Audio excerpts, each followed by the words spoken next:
한 주간 잘 지내셨지요? 네. 그리고 수련회 재미있게 잘 다녀오셨어요?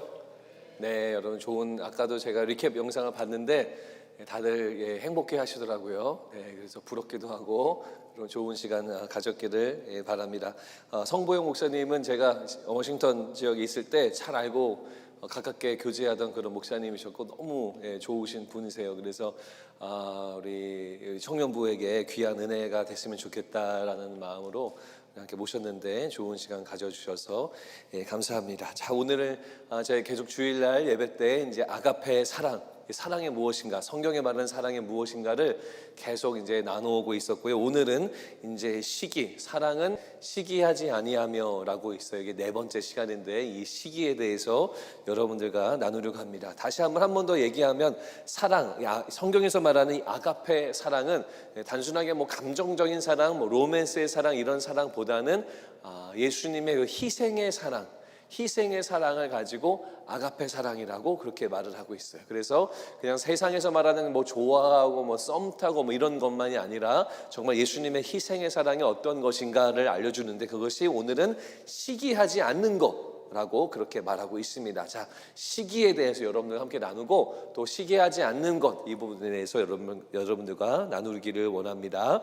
자, 미국의 청교도 신학자 중에 한 분, 조나단 에드워즈라고 하는 분이 계시는데 이분이 시기에 대해서 이렇게 말했어요. 띄워주실게요. 시기를 다른 사람과 비교하여 다른 사람의 소유와 행복에 불만을 품고 반대하는 거다라고 얘기했어요. 시기는 요건 이제 제일 중요한 단어 중에 하나가 불만과 반대예요. 불만과 반대. 이게 뭐냐면 시기하는 건 누군가에 대한 불만 있는 거 그리고 누군가 이렇게 반대, against 하는 거 이게 바로 시기라는 겁니다. 자, 그런데요 더 중요한 게 있어요. 그 불만과 반대가 어디서 시작하냐면 맨 위에 보시면 다른 사람과 비교하여라고 말하고 있어요. 비교하여.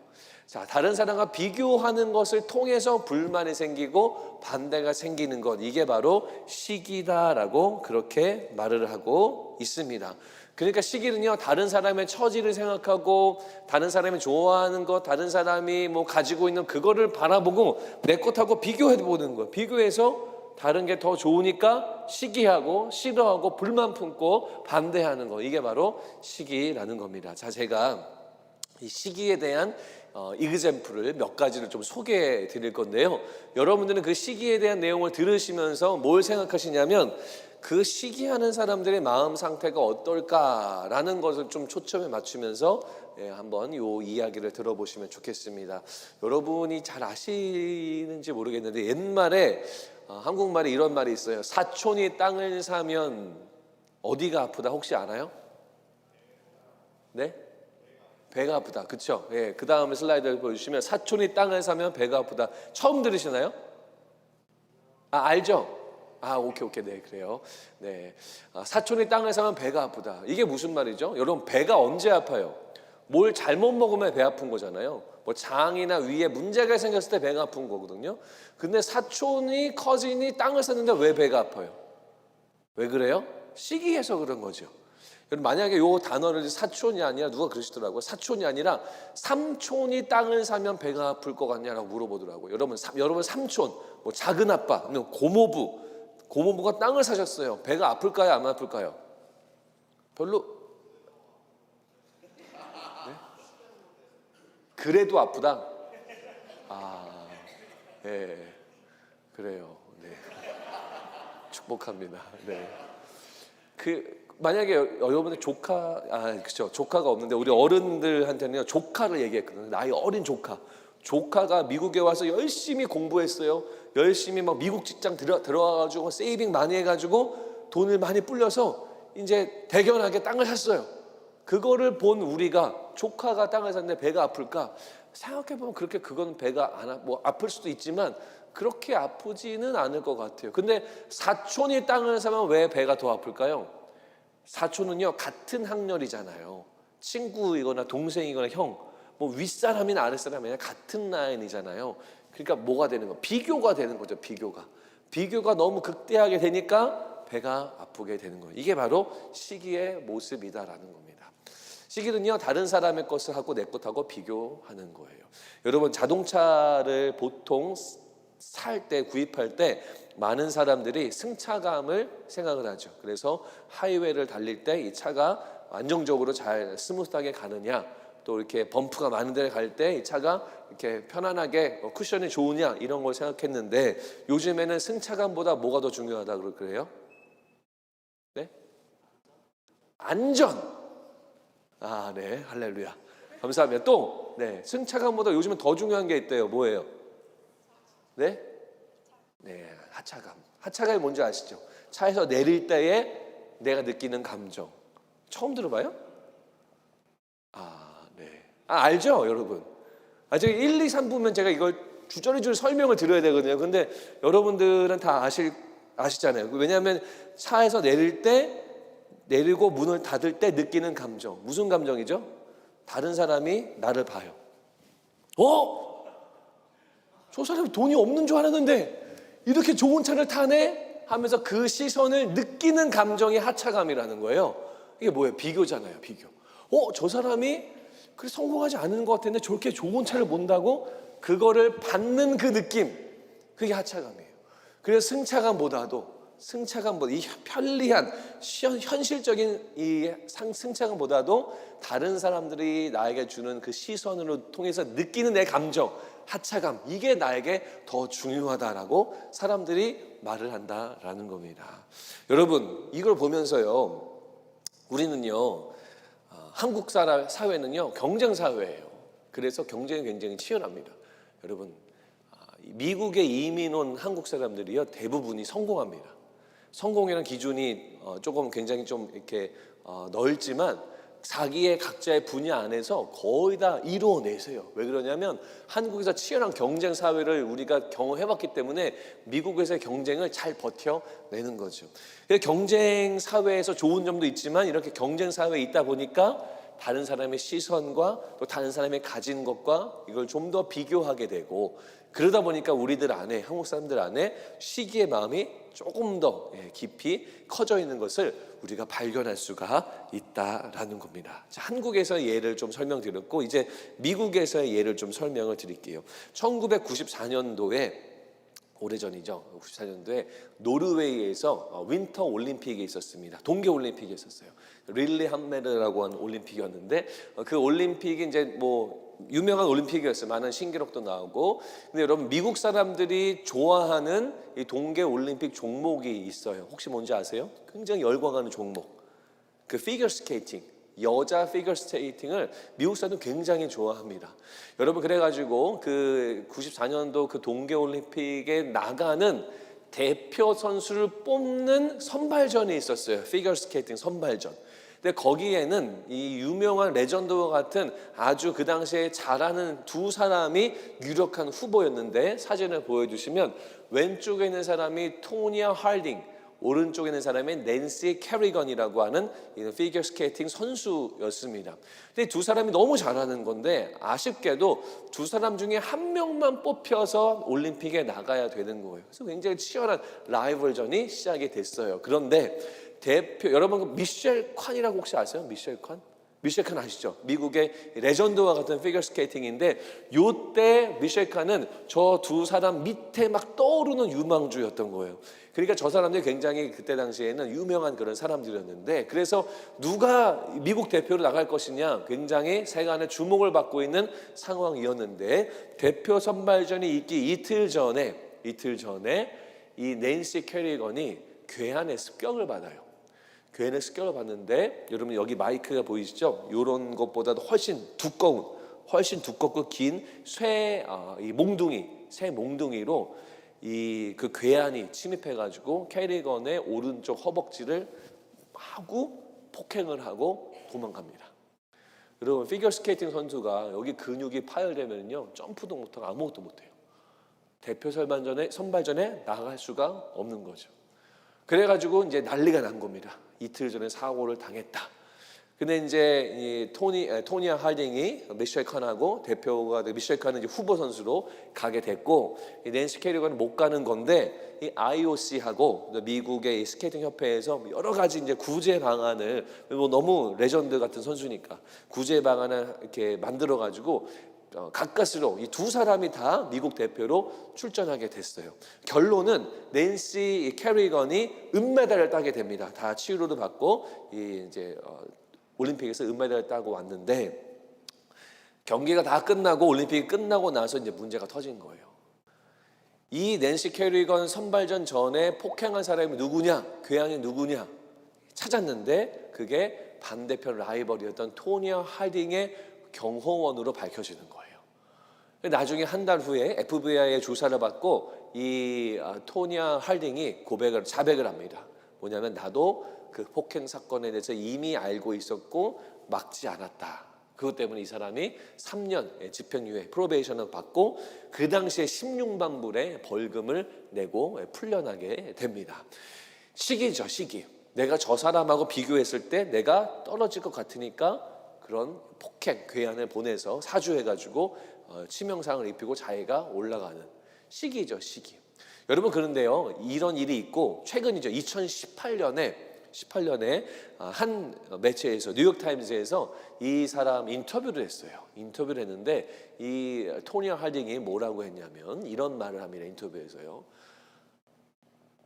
낸시 캐리건의 폭행 사건 이후에 그 사건은 내 인생의 꼬리표처럼 따라오게 되었다라고 말을 해요. 내 인생의 꼬리표처럼 따라오게 되었다. 뭘 하더라도 그 폭행 사건, 뭘 하더라도 저 사람 그거 한 사람이지, 꼬리표처럼 따라오게 되었다라는 거예요. 여러분, 물어볼게요. 이 토니아 할딩이라는 사람이 그 폭행 사건 이후부터 그 인터뷰하는 그 순간까지 거의 몇 년이에요? 10년, 20년, 거의 20몇 년인데요. 그 사이 내내 행복했을까요? 불행했을까요? 어땠을 것 같아요? 네? 불행했죠. 그 사건이 내 인생의 꼬리표처럼 따라왔다. 이게 무슨 행복했단 말이에요? 불행했단 말이에요. 자기도 죄책감이 들고 자기도 계속 그 생각이 들고 만나는 사람들마다 자기를 그런 눈초리를 보는 것 같고 꼬리표처럼 따라오니까요. 여러분, 오늘 성경에서 사랑은 시기하지 아니하는 거다라고 말하잖아요. 시기하지 않는 거. 우리가 시기하지 말라, 그만해라 아무리 이야기해도 어려운 그 부분. 그런데요, 우리가 기억해야 될 게 있어요. 시기하는 것, 왜 하나님이 하지 말라고 하는 걸까? 시기하지 않아야 되는 이유, 우리가 시기하는 마음이 있다면 그걸 속히 멈춰야 되는 이유가 뭐냐면요, 시기하는 사람이 오히려 더 불행하기 때문이다라는 거예요. 불행해져요, 우리가요. 우리는요, 오해해요. 내가 시기해요. 그리고 그 마음을 그냥 허용해요, 나한테. 그걸 계속 시기해요, 싫어해요. 그리고 마음만 싫어하는 게 아니라 아까 그 사람들처럼 폭행을 가하든지 액션을 취해서 나의 시기를 분출해요. 그러면 내가 통쾌할 거로 생각하거든요. 내가 자유하다라고 생각하고 내가 이겼어, 내가 그를 짓눌렀어라고 생각하지만 그러지 않아요. 오히려 나에게 불행함이 찾아온다라는 거예요. 불행함. 우리가 이것을 기억하셔야 돼요. 시기를 멈춰야 하는 이유, 누구를 질투하는 것을 멈춰야 하는 이유는요, 내가 불행해져요. 내가 비참해지고 내가 불쌍해져요. 그래서 멈춰야 되는 거예요. 잠언 14장 30절 말씀 같이 읽겠습니다. 스크린 보시면서 시작. 평온한 마음은 육신의 생명이나 시기는 뼈를 썩게 하느니라. 자, 시기하는 건요, 뼈를 썩게 한대요. 여러분들 몸의 뼈가 얼마나 중요한 역할을 합니까? 여러분의 몸을 지탱하는 역할을 하잖아요. 여기서 말하는 뼈는 진짜 이 뼈에 골다공증 생기다 이런 게 아니라, 시기하는 사람은요, 영혼의 가장 중요한 우리의 중심이 병든다는 거예요. 썩어 뭉들어진다는 거예요. 시기하는 사람은요, 영혼이 피폐해지고 영혼이 어두워진다는 거예요. 시기하는 사람들은요. 야고보서 말씀 띄워주실까요? 야고보서 3장 16절 같이 읽을게요. 시작. 시기와 다툼이 있는 곳에는 혼란과 모든 악한 일이 있습니다. 자, 시기와 다툼이 있는 곳에는 뭐가 있다고요? 혼란이 있고요, 모든 악한 일이 있다는 거예요. 우리는 시기해서 통쾌할 거라고 상상하지만 실상은 그러지 않아요. 시기하면은요, 내가 혼란의 에어리아에 들어가는 거나 마찬가지예요. 환란의 지역에 들어가는 거나 마찬가지예요. 도착해보니 거기에 모든 악한 일들이 다 대기하고 있는 그러한 상황이라는 거예요. 여러분, 이런 상황을 왜 굳이 들어가나요? 혼란 좋아하는 분이 있어요? 환란을 기뻐하는 사람이 있습니까? 시기하는 사람은요, 그 환란 가운데 일부러 뛰어드는 거나 마찬가지예요. 왜 그렇게 우리가 바보 같은 일을 해야 되는 거죠? 시기를 멈춰야 돼요.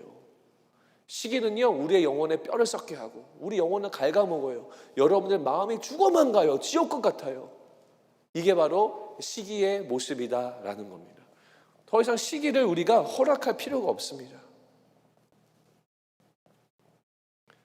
이런 불행한 삶을 산 사람이 누구냐면 사울이라고 하는 사람이에요. 성경에서 사무엘상 18장 6절 말씀을 보면, 무리가 돌아올 때 곧 다윗이 블레셋 사람을 죽이고 돌아올 때에 여인들이 이스라엘 모든 성읍에서 나와서 노래하고 춤추며 소고와 경쇠를 가지고 왕 사울을 환영하는데, 자, 블레셋이라고 하는 적국이 있어요.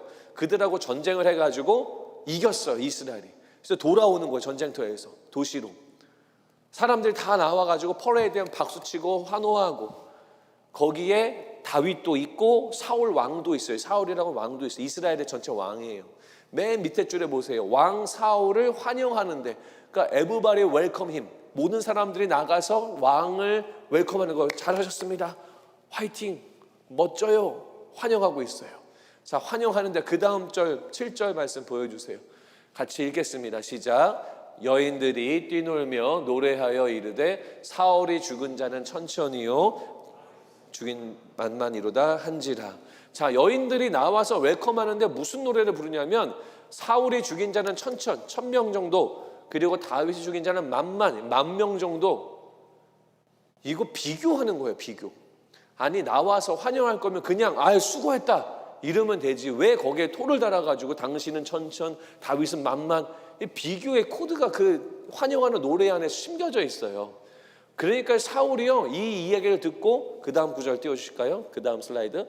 사울이 그 말에 불쾌하여 심히 노하여 이르되, 그 말을 듣고, 자기가 왕인데 그 말을 듣고 소위 뚜껑이 열린 거예요. 뭐? 다윗은 10,000이고 난 1000이라고? 시기가 시작된 거예요. 시기가. 사울이요. 근데 여러분, 이 사울의 시기가 시작돼 가지고요, 9절, 그 다음 9절. 그날 후로 사울이 다윗을 주목하였더라. 그날 이후부터요, 사울이요 다윗을 주목했다, 이거 그냥 쳐다봤다 이게 아니라요, 계속 다윗을 생각했다라는 거예요. 계속 다윗을 걱정하고 근심하고 살펴보고 추적하고 스파이하고. 여러분, 사울이요 시기의 마음이 들어왔어요. 그 여인들이 왜 그렇게 노래했는지 모르겠지만 아무튼 그 마음속에 시기가 들어왔어요. 다윗에 대한 시기. 그리고 그 시기를 그냥 허용해요. 잠깐 올라올 수는 있겠죠. 하지만 그걸 그냥 허용해요. 마음속에 시기를 프랙티스해요. 실행해요. 다윗을 계속 추적하고 계속 다윗을 바라봅니다. 계속 신경 쓰고요. 여러분, 이게 행복한 생활이에요? 불행하죠. 다윗은 자기 신하예요. 신하가 잘하면 그래 내 신하 잘했구나 이렇게 생각하면 되는 건데, 그러지 않아요. 시기합니다. 지옥과 같은 삶이 사울에게 시작이 되는 거예요. 자, 18장 15절에는요 이런 말이 나와요. 사울은 다윗이 크게 지혜롭게 행함을 보고 그를 두려워하였으나. 다윗이 지혜가 있는 거 가지고 두려운 거예요. 저 사람이 언젠간 내 왕권을 뺏겠구나. 다윗은 그런 마음이 없었거든요. 근데 그것 때문에 두려워요. 매일매일 두려운 거예요. 얼마나 불행합니까?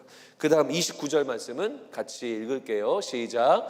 사울이 다윗을 더욱 두려워하여 평생에 다윗이 대적이 되니라. 사울이 다윗을 더욱, 성경에서는 뭐 우리가 말할 때는 빨리 뭐 더욱 이럴 수 있지만, 성경에서는 똑같은 말이 이렇게 반복되는 건요 어마어마한 강조라는 거예요. 더욱 두려워하고 평생의 다윗을 대적으로 여기며 살아갑니다. 시기. 얼마나 지옥 같은 삶이에요. 얼마나 불행한 삶이에요. 여러분, 나중에요 사울이요 악한 영에 사로잡히기도 하고요, 이것 때문에. 그리고 나중에 보면은요 갑자기 우통을 다 벗어던지고요 막 이렇게 마당에 막 누워있고 이상한 일들을 합니다. 불쌍합니다. 시기하는 사람은 불쌍한 거예요. 자기를 비천하게 만드는 거예요. 자기를 힘들게 만드는 거예요. 시기를 속히 멈춰야 돼요. 여러분들 안에 시기의 마음이 스멀스멀 올라온다면 속히 멈추시길 바라요. 여러분의 영혼을 갉아먹어요. 여러분을 더 힘들게 해요. 더 아프게 해요. 시기할 필요가 없어요. 멈춰야 된다는, 예수 이름으로 끊으세요. 허용할 필요가 없어요. 시기는 우리 게 아니에요. 우리가 할 게 아니에요. 여러분들이 오늘 이 말씀 보면서 시기의 마음, 누구를 질투하는 마음이 있다면 속히 끊으시기 바랍니다. 속히 끊으셨으면 좋겠어요. 그 괴로운 길을 걸어가지 마시고 주님 안에서 자유할 수 있다라는 거예요. 자, 여러분 옆에 사람하고 인사할게요. 자, 인사가 뭔지 알죠? 자, 이렇게 몸을 돌려서 눈을 뜨고 상대방을 바라보면서 인사하는데, 째려보지 마시고 그냥 편안한 눈으로 뭐라고 인사하냐면, 내가 당신을 시기하지 않겠습니다. 인사해 볼게요. 자, 시작.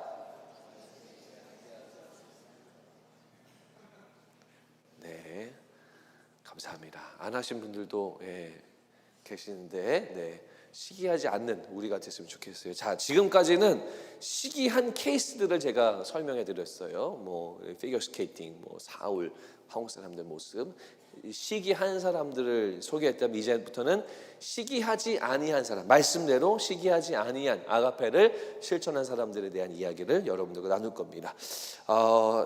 지난주에 제가 설교 안 했죠, 4부. 네, 지난주 설교 때 제가 잠깐 언급했는데, 농구 대잔치라고 있었어요. 뉴스송 농구 대잔치, 지난주에. 그래서 농구를 좋아하는 우리 청년들이 몇 번 왔는데, 농구를 좋아하는 팀들을 모아가지고 우리 체육관에서 농구 대잔치를 했습니다.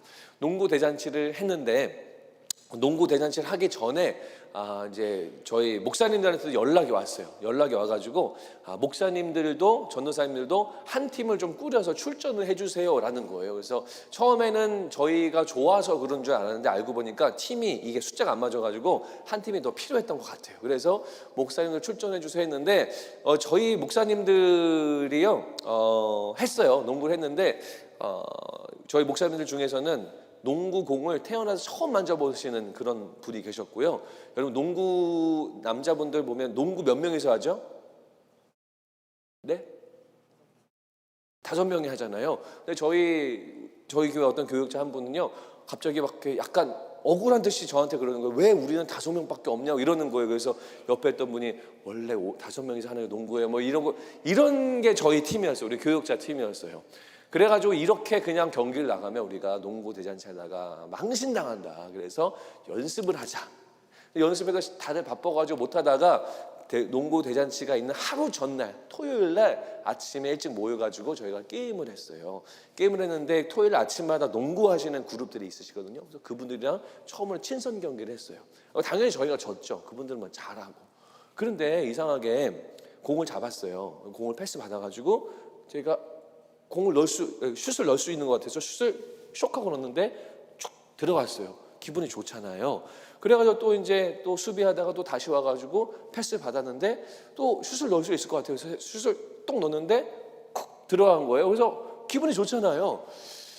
근데 이제 3번째 또 그런 기회가 왔어요. 저한테 공이 또 와가지고 또 슛을 하려고 또 때 봤는데 살짝 뭔가 느낌적 느낌이 약간 쎄한 거예요. 그래서 왜 그럴까 싶어가지고 또 공을 또 넣었는데, 감사하게도 공이 또 쿡 하고 공이 들어갔어요. 골이 됐어요. 알고 보니까요, 상대방 이제 집사님들, 젊은 집사님들이 있는데, 집사님들이 제가 슛할 때 아무도 막질 않아요. 저는 몰랐어요. 아무도 막질 않아요. 막 다가오지 않아요. 공 잡으면 그냥 이렇게 서 계세요. 그래가지고 연습 경기를 하는 내내 기분은 좋았는데, 끝나고 나서 뭔가 좀 씁쓸하다. 이게 내 실력이 아니었구나. 저는 이제 또 요즘에 좀 이렇게 운동하고 이러면서 내가 다시 예전에 운동신경을 회복했네, 이런 착각을 했는데, 그게 아니라 그냥 우리 집사님들이 성품이 좋아가지고 그냥 봐준 거였어요. 그게 이제 지난주 설교에 들어가 있는 내용이거든요. 제가 오늘은 무슨 내용이냐면, 그 다음날 농구 대잔치에 갔어요. 제가 예배 끝나고, 이제 4부 예배 우리 성보영 목사님 하시는 날이어서 하시기 때문에 제가 이제 끝나자마자 옷을 3부 예배 끝나고 옷 갈아입고 농구 대잔치에 갔어요. 갔는데 이제 경기를 했어요. 경기했는데 이제 우리 목사님들 팀은 교육자 팀은 1승 2패로 탈락을 했어요.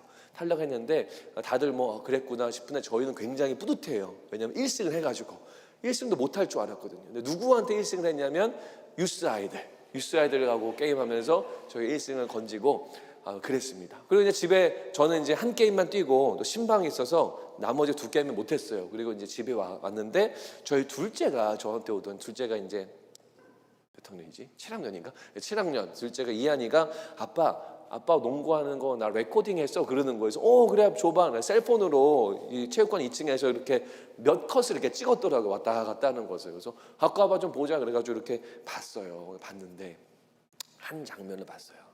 제가 엄청나게 감동을 먹었어요. 엄청난 감동. 거짓말 조금 못해도 막 눈물 콧물 막 쏟으면서 우리 성도님들한테 감동을 받았어요. 토요일 날 연습 경기 때는 느낌적 느낌이었거든요. 저를 안 막는 거를. 근데 영상을 보니까 이게 팩트였던 거예요. 그래서 여러분들에게 영상을 설교 시간에 다 보여드릴 시간은 안 되고 그래서 제가 캡처했어요. 캡처. 그걸 좀 첫 번째 사진을 보여주실까요? 자 보면은 제가 보이시죠? 까만색 농구공 갖고 있는데 8번 선수 보이죠? 그냥 서 계세요. 그리고 1번 선수 예의가 있어가지고 수비하는 척을 하세요. 근데 여러분 농구하는 청년들은 아시겠지만 저렇게 멀리 수비하는 경우는 없어요. 저렇게 멀리서 한 3걸음. 그리고 저기 왼쪽에 6번 선수 그냥 걸어 다니고 있어요. 그 위에 33번 잘 안 보이시는 33번은요 지금 다른 목사님하고 치열하게 몸싸움을 하고 있는 거예요. 그리고요 제가 이거 슛 넣기 2초 전이었고 1초 전 사진 그 다음 사진 보여주시면 제가 슛을 하고 있는데 8번 그냥 가만히 서 있죠. 6번 걸어왔어요. 그리고 1번 선수는 좀 예의가 발라가지고 수비하는 척. 여러분 사진은 잘 안 보이시는데 영상으로 보면은 저분이요 그냥 점프 안 하고 그냥 땅에 이러고 서 있어요. 손만 이렇게 든 33번 여전히 몸싸움하고 있죠. 제가 이걸 보면서 너무 감동이 되는 거예요. 왜냐하면 이분들 정말 시기란 1도 없는 사람들이구나.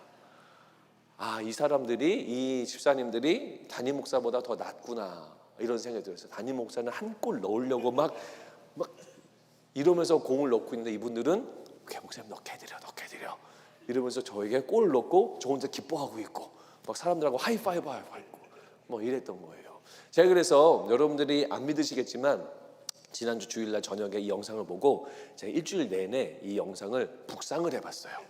계속 생각을 하고 또 생각했어요. 그 묵상의 주제가 뭐였냐면 이거예요. 이들은 왜 나를 막지 않았나? 이거 제가 분석을 했어요. 이들은 왜 나를 불락하지 않았을까? 첫 번째 3가지 결론을 냈거든요. 첫 번째는 뭐냐면 첫 번째는 담임 목사를 존중하는 마음이 있어서 제가 스쳐 지나가면서 들었는데 누가 그러더라고요. 어떻게 목사님을 마크를 하냐? 누가 그런 얘기를 하더라고요. 그래서 분명히 담임 목사를 존중하는 마음에 이 몸싸움을 안 했구나. 이게 첫 번째 결론이고요. 두 번째는 뭐냐면 두 번째는 막아도 안 들어갈 거 알아서. 제가 실제로 아까 그 장면은 골을 넣었지만 다른 거는 안 들어가고 막 블락 당하고 막 이랬거든요.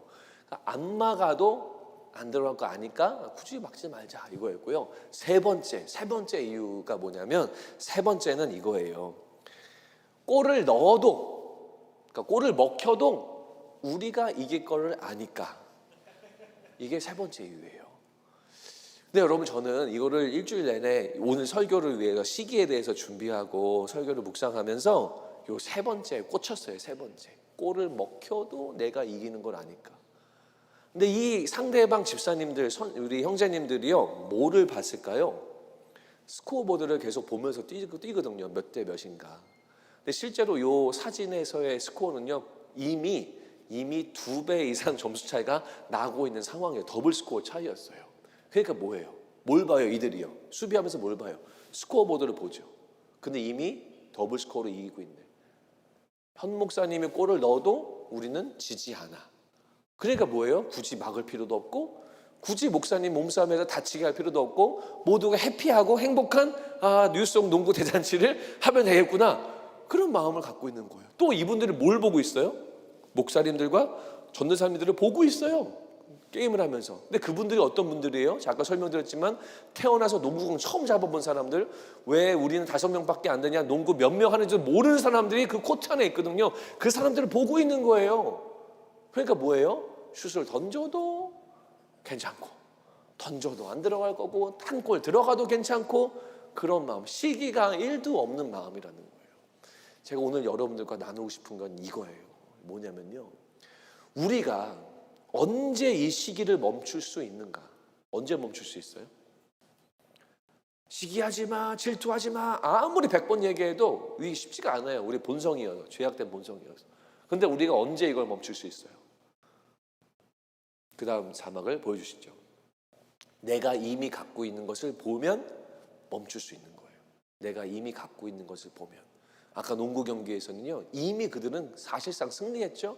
그걸 보니까요, 그냥 치열한 농구 경기가 아니라 프렌들리 게임처럼 되는 거예요. 그냥 목사님도 슛하세요, 목사님도 뭐 레이업 하세요, 모두가 해피한 농구 경기가 되는 거예요. 이미 그들은 뭐예요? 매주 농구를 하시는 분들이에요. 그러니까 딱 폼만 봐도 아, 목사는 전도사님도 운동 못 하시는구나 알죠. 자기들이 얼마나 준비되는지 알죠. 보고 있죠. 그러니까요, 그냥 그게 편안한 게임이 되는 거예요. 굳이 시기하고 맞고 치열하게 할 필요가 없는 거예요. 이미 갖고 있는 것, 내가 이미 소유하고 있는 것을 보게 되면 다른 사람은 시기를 할 필요가 없어요. 내 안의 것이 보이니까요. 시기라고 하는 단어가요, 라틴어로 하면은요, 뭐냐면요, 보여주실까요? 예, 인비디아라는 말이에요. 라틴어로. 근데 이게 무슨 뜻이냐면요, 예, 보여주세요. 악의를 가지고 보는 거예요. 악의를 가지고 보는 거. 그리고 오늘 저희가 보고 있는 고린도전서는 헬라어잖아요. 헬라어는 어떤 얘기냐면 젤로스예요. 여러분, 젤러시가 이 젤로스에서 나온 단어예요. 이 루트예요. 이 헬라어 젤로스의 뜻이 뭐냐면 악한 눈을 갖다.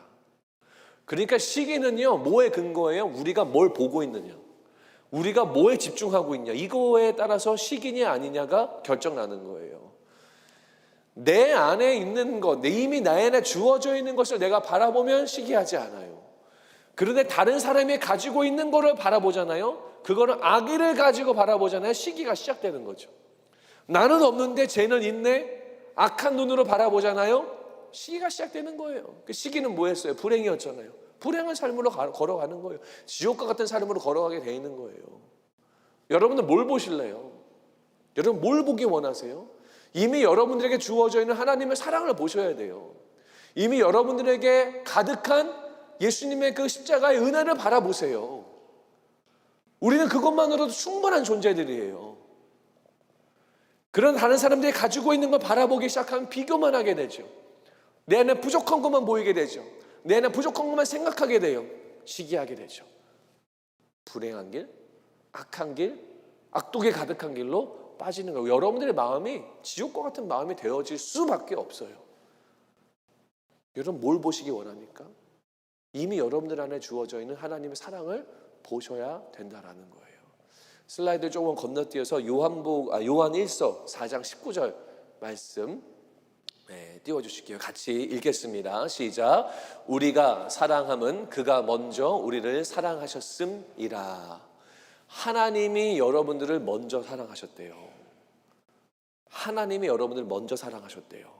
여러분들이 성경책 잘 읽었으니까 어이구 그래 예, 사랑해 줄게, 이게 아니라요. 물론 성경책 잘 읽어야죠. 여러분들의 어떠함, 여러분들의 어떤 모습 때문에 사랑한 게 아니라 그냥 먼저 하나님이 여러분들을 사랑해 주셨다는 거예요. 그게 여러분들이에요. 하나님이 이 세상을 이처럼 사랑하셔가지고요, 독생자를 이 땅에 보내셨대요. 이 땅을 너무 사랑하셔서 예수님을 보내셨대요. 근데 예수님이 시기하지 않아요. 아버지 하나님, 왜 사람들 살리고 저는 십자가에 죽으시는 거예요? 시기하지 않아요. 그냥 그 길을 걸어가요. 예수님은요. 그 사랑으로 우리를 사랑하시고요, 여러분을 사랑하시고 우리 모두를 살려내셨어요. 죄에서부터. 굳이 불행한 길을 걸어가지 않아도 돼요. 하나님의 사랑 때문에 우리는 천국의 삶을 소유하며 살아갈 수 있는 존재들이에요. 여러분들은 그냥 존귀한 사람들이에요. 존귀한 사람들. 여러분 단기 선교 우리 이번에 많이 갔다 왔죠? 선교지에 가면은요, VBS 한다, 뭐 어린이 캠프 한다, 영어 캠프 한다 그러면요, 많은 그 지역에 있는 꼬맹이들이 어마어마하게 달려와요. 뭐 빌리지에 따라 다르지만 50명, 100명, 200명, 300명씩 와요. 근데 선교팀의 눈에서는요, 그 꼬맹이들이 얼마나 사랑스러운데요. 근데 거기에는요, 분명히 뭐 100명이 왔다 그러면요, 100명 중에 한 명은요, 공부 엄청나게 잘하는 그런 선교지의 아이도 있고요. 어떤 아이는 공부를 잘 못하는 아이도 있어요. 어떤 아이는 코 이렇게 찔찔 흘리면서 쫓아오는 아이도 있고요. 어떤 아이는 뭐 외국에서 사람이 왔다고 해가 미국에 사람이 왔다고 해서 막 꽃가옷 막 그 봉지에서 꺼내가지고 막 줄 있는 그런 막 새 옷 입고 오는 친구도 있고요. 어떤 이는 막 흙에서 뒹굴러가지고 막 머드가 묻어있는 그런 옷을 입고 온 친구도 있어요. 근데 여러분, 선교팀이 가가지고 야, 너 공부 잘하니까 너 예수님 더 알려줄게, 일로 와, 특별교육, 이러지 않잖아요. 너 코 올리고 있니? 너 하나님의 사랑을 조금 나중에 받아라. 너 나중에 크래프트 나중에 예수님 복음 나중에 들어. 이러나요? 아니요. 선교팀의 눈에는요, 공부를 잘하는 꼬맹이든 공부를 못하는 아이든 코를 흘리고 있든 새 옷을 입고 왔든 상관없어요. 다 귀한 아이들이고요. 다 하나님의 사랑하시는 아이들로 바라보고요. 다 우리가 복음을 전해야지, 사랑을 알려줘야지라고 생각하는 너무나 귀하고 존귀한 아이들이에요. 선교지의 아이들이요. 그런 것처럼 하나님의 관점으로 여러분들이요, 어떤 눈으로 바라보실까요? 어떤 사람은 뭐 공부를 잘 하실 수 있어요. 어떤 사람은 SAT 만점도 있으시겠죠. 어떤 사람은 SAT 점수가 안 좋은 분도 있을 거예요. 어떤 사람은 좋은 직장에 다니고 있고요. 어떤 사람은 그냥 변변치 못한 직장 다니면서 이직을 고민하고 있는 분이 있을 수 있고요. 사람의 성격도 다 달라가지고 어떤 사람은 성격이 좋지만 어떤 사람은 성격이 안 좋고 그럴 수 있어요. 하지만 여러분, 우리는 그런 것들 따지지만 하늘에 계신 하나님이요, 그런 것들 때문에 누구는 더 좋아하고 누구는 덜 좋아하고 사랑을 이만큼 주고 여기는 사랑을 조금 주고 이런 분이냐는 거예요. 아니라는 거예요. 공부를 잘하든 공부를 못하든 큰 차를 갖고 있든 중고차를 갖고 있든 세단을 갖고 있든 상관없이 하나님은요, 여러분을 한 분 한 분을요 다 fully 사랑하고 계세요. 먼저 사랑을 주셨어요. 로마서에 보면은요, 여러분들이 죄인이었을 때 사랑하셨대요. 여러분들이 착하고 착한 사람이어서 사랑한 게 아니라 죄인일 때 사랑했죠. 연약할 때 사랑했죠. 주님과 원수, 주님과 등지고 있을 때 내가 너희들을 사랑했다라고 말씀하고 계세요. 그러니까 여러분들 안에 있는 게 뭐냐라는 거예요. 여러분들 안에 뭐가 있어요? 이 천지 만물을 창조하신 하나님의 사랑이 있다니까요. 수십 개의 신 중에 한 신이 아니라 유일신이에요. 유일신, 유일한 신, 이 땅에. 이 천지 만물을 창조하시고 주관하시고 이끄시고 통치하시고 모든 어둠의 권세를 이겨버리신 그분의 사랑이 어디에 있어요? 여러분들 안에 있어요. 여러분들 안에. 여기 안에 있어요. 여러분들 안에. 이게 여러분들 안에 가장 중요한 정체성이길 바랍니다. 다른 건 아니에요. 큰 차? 여러분, 순식간에 사고 나면요, 큰 차가 종이 쪼가리 되는 거예요.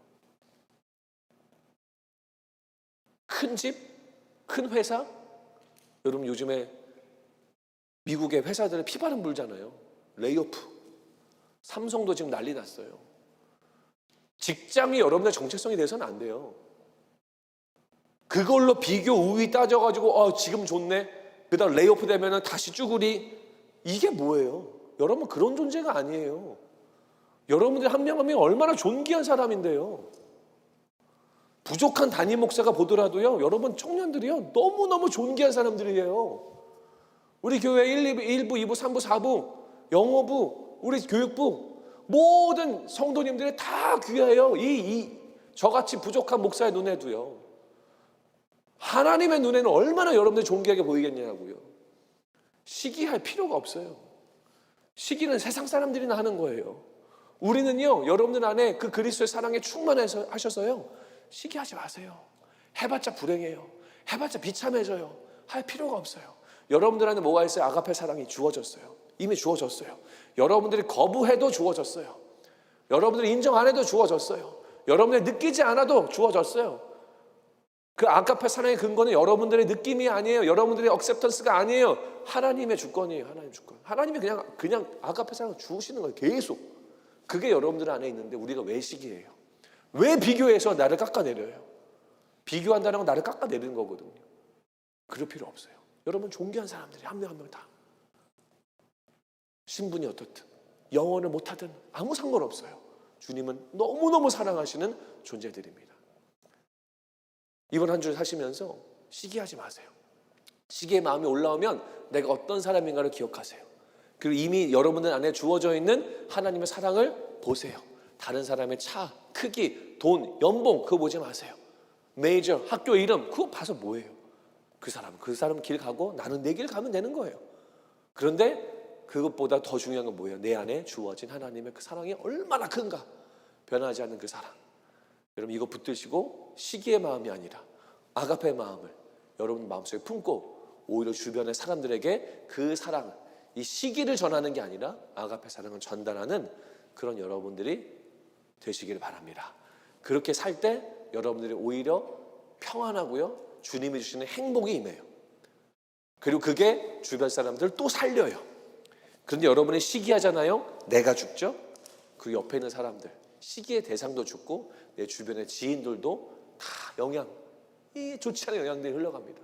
하지만 여러분이 아가페 사랑을 붙들 때 여러분의 영혼이 살아나고 여러분의 천국의 삶을 소유하게 되고 그 사랑이 주변 가족들과 친구들과 또 많은 동료들에게 흘러가게 되고 주님이 그때 영광을 받으시는 거예요. 이번 한 주 사시면서 내가 누구인가, 나는 무슨 사랑을 받았는가를 기억하시고 그 사랑 붙들고 시기를 멈추며 아가페를 실천하는 여러분들 되시기